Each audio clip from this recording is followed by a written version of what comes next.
প্রধানমন্ত্রী নরেন্দ্র মোদীর নেতৃত্বে এই ভারতবর্ষে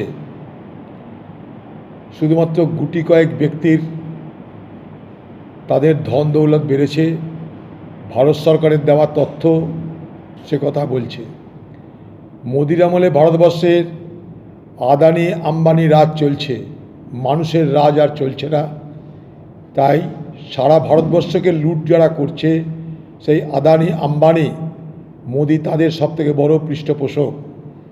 তাই আজকে ভারতবর্ষে দরিদ্র আর ধনীদের মধ্যে বিভাজন, দূরত্ব দিনের পর দিন বাড়ছে। ভারতবর্ষের মোট সম্পদের 65% মালিক ভারতবর্ষের 10% পুঁজিপতি ধনবানরা। যখন কোভিডে ভারতবর্ষের লক্ষ লক্ষ মানুষের মৃত্যু হচ্ছে, তখন এই আদানি আর আম্বানির কোম্পানি সবথেকে বেশি লাভ করেছে। গড়ে 40 থেকে 50% তাদের বাণিজ্যের লাভের বৃদ্ধি হয়েছে। তাই যারা দেশকে যারা শোষণ করে, মোদি তাদের মদত করে। তাই মোদির নির্বাচনের আগে এই সমস্ত মিথ্যা ভাষণের কোনো দাম নাই।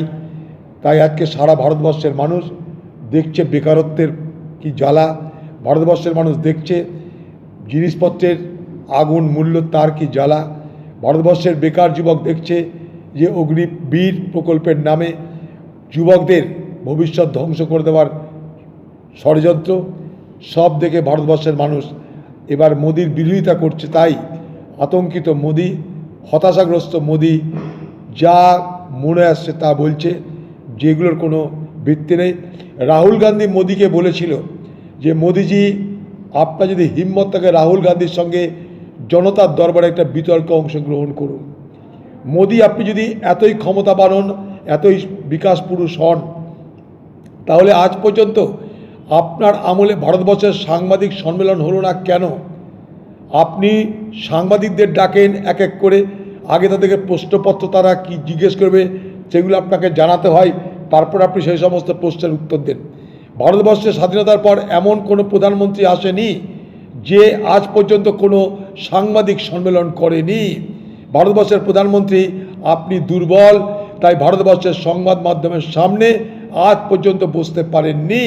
দ্বিতীয় কথা, রাহুল গান্ধী যখন বলেছিল মোদি আপনার সঙ্গে সরাসরি বিতর্ক হোক জনতার দরবারে, সেখানে আপনি হিম্মত দেখিয়ে সেই বিতর্কে অংশগ্রহণ করতে পারেননি।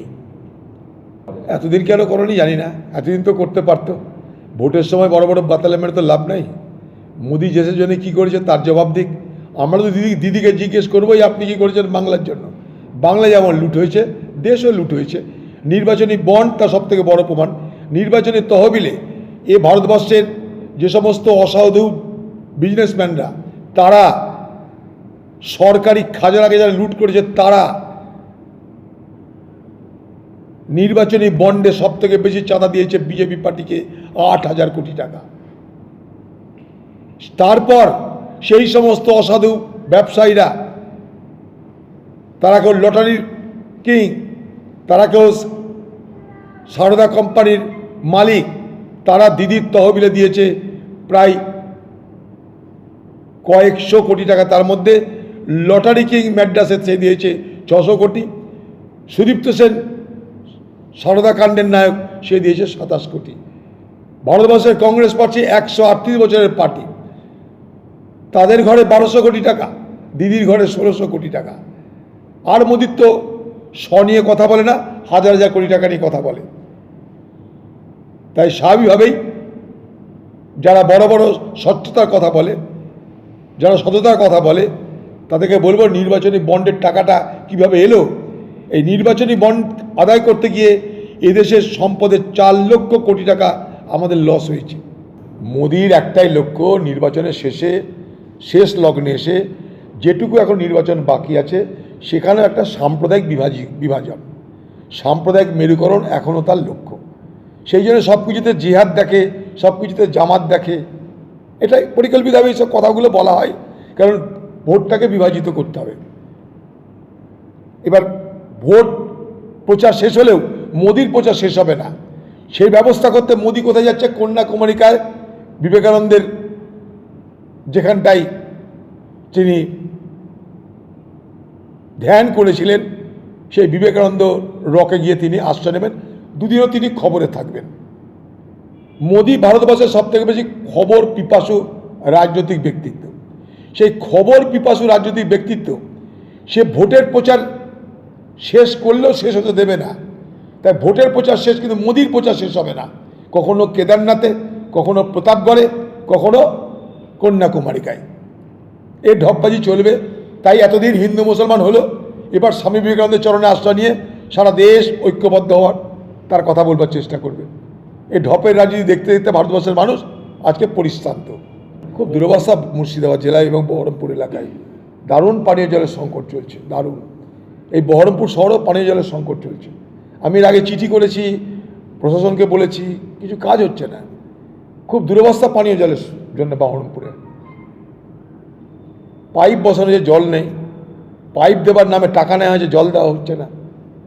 শুধু তাই নয়, বহরমপুরে একটা ভয়ঙ্কর সমস্যার কথা আপনাদের বলি। সেটা হচ্ছে যে মাল্টি স্টোরেজ বিল্ডিং করার জন্য যেভাবে জল তোলা হচ্ছে, তাতে বহরমপুর শহরে মাটির তলার জলের স্তর কমে যাবে, এক। 2 নম্বর, মাল্টি স্টোরেজ বিল্ডিং করতে গিয়ে যে বিদ্যুৎ সংযোগের দরকার, দেখবেন প্রত্যেকটা বিল্ডিংয়ের সামনে একটা করে ট্রান্সফরমার। যেগুলোকে আধুনিক শহর বলা হয়, সেখানে বাড়ির সামনে ট্রান্সফরমার থাকে না। বহরমপুর শহর এমন শহর, প্রত্যেকটা মাল্টি স্টোরেজ বিল্ডিং দেবে তার বাড়ির সামনে ট্রান্সফরমার। এই ট্রান্সফরমারের যে রেডিয়েশন হয়, সেটা দেহের পক্ষে খারাপ হয় এবং সেটা খুব রিস্ক হয়ে যায়। কোনো শহর দেখবেন না আপনারা, এমন কোনো শহর যেগুলোকে আমরা আধুনিক শহর বলি, সেখানে ঘরের সামনে ট্রান্সফরমার বসানো আছে। একমাত্র বহরমপুর দেখবেন, পশ্চিমবঙ্গে অন্যান্য শহরও দেখতে পারেন, যেখানে এই নিয়ে কোনো আইন নেই। প্রমোটার তার বাড়ি করবে, বাড়ি করতে গিয়ে জল দরকার, তাকে জল তোলার অনুমতি দিয়ে দেওয়া হবে, এক। 2 নম্বর, সেই বিল্ডিংয়ের সামনে একটা করে ট্রান্সফরমার বসিয়ে দেওয়া হবে, বা সেই পাড়ায় বসতির মধ্যে একটা করে ট্রান্সফরমার বসিয়ে দেওয়া হবে। তার যে রেডিয়েশন, তার যে বিকিরণ, সেই বিকিরণ দেহের জন্য ক্ষতিকর, তা নিয়ে কোনো পর্যালোচনা নেই। এটাও আপনাদের সামনে আমি তুলে ধরতে চেষ্টা করছি। ভয়ঙ্কর ব্যাপার এটা।